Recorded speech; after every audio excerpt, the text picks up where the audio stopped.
Dito naman tayo ngayon sa armadong usapan. Lumabas itong mga balibalita. Oh, by the way, update natin kayo sa pangyayari, yung pagmamanhan kay Senator Bato de la Rosa. At alam ninyo, hanggang sa ngayong araw, May 25, ay wala pang lumalabas na balita na nakita na or natuntun na ang kinaroroonan ni Senator Bato de la Rosa. As a matter of fact, ang mga nakita natin ngayon ay lumabas na sa publiko yung asawa ni Senator Bato de la Rosa, si Ma'am Nancy de la Rosa, at siya ay mayroong mga post, mga statement na ginawa na ganyan, ilalagay natin na wag daw magpagamit sa kung anong mga ganyan, at yun, ibig sabihin na wag nang ipadala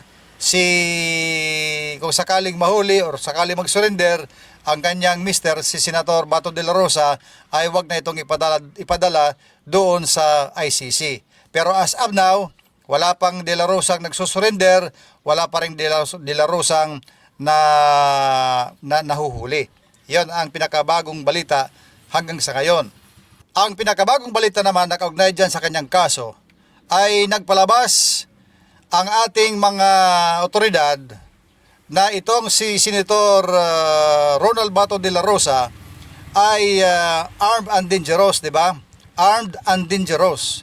At kasabay dyan, sa lumabas na balita niyan, may naglutangan sa social media na mga dokumento na itong si Senator Bato de la Rosa, mantakin mo, ay merong lisensyadong mga baril na aabot sa 118. Ang pagkadabing baril yan, mahaba, mahahaba, malakas, mahina, malalakas. Imagine mo, 118 na mga baril ang nakalisensya sa kanya. Ito ay base sa mga sa mga dokumento na lumutang.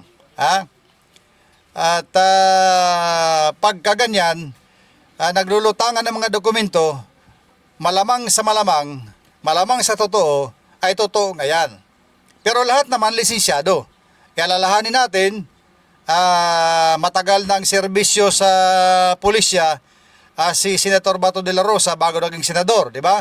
Nandoon siya sa kabundukan, nag-ooperasyon noon, nakikita natin yan sa mga social media, at sa kanyang pagiging PNP chief, naturalmente na mayroon siyang siguro mga paborito niyang baril, bumibili siya, mga regalong baril sa kanya, para siya maging safe naman, pinapalisensyahan niyang lahat. So itong listahan na nakita, ang dami, 118. Iko-kumpirma pa yan ng Philippine National Police kung totoo nga na 118 ang mga baril na nakalisensya under his name, ni Senator Bato de la Rosa. As of now, ang balita na lumabas sa tungkol dyan ay pinag-aaralan na ng Philippine National Police ang pagkansela ng mga lisensya ng baril ni Senator Bato de la Rosa. So hahanapin ngayon yan doon sa kanilang record kung ilan, anong klase mga baril, kailan na lisensyahan, kailan na-expire, at yun ang pag-aaralan nila na ito ay makansela.